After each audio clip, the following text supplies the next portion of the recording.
ఓం నమో వెంకటేశాయ.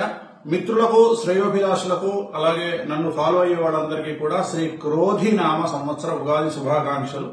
ఈ సంవత్సరం అంతా కూడా ఆ వెంకటేశ్వర స్వామి అనుగ్రహం వల్ల మీరు సుఖ సంతోషాలతో, ఆయుర ఆరోగ్యాలతో, అష్ట ఐశ్వర్యాలతో విరజిల్లాలని కోరుకుంటూ ఓం నమో వెంకటేశాయ. అలాగే ఈ సంవత్సరం షార్ట్ గా స్వీట్ గా చెప్పుకోవాలి అంటే ఈ సంవత్సరం రాజయోగాన్ని పట్టబోతున్నటువంటి రాశులు మేషరాశి, కర్కాటక రాశి, వృశ్చిక రాశి, ధనుస్సు రాశి. ఈ 4 రాశులకు ఈ సంవత్సరం రాజయోగం పట్టబోతా ఉంది.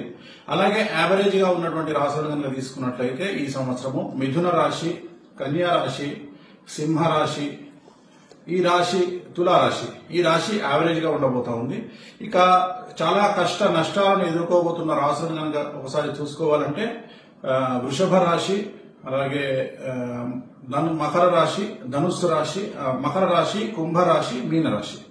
సో మళ్ళొకసారి చెప్తా ఉన్నా, చాలా సమస్యలు ఎదుర్కొనే రాశులు వృషభ రాశి, మకర రాశి, కుంభరాశి, మీనరాశి.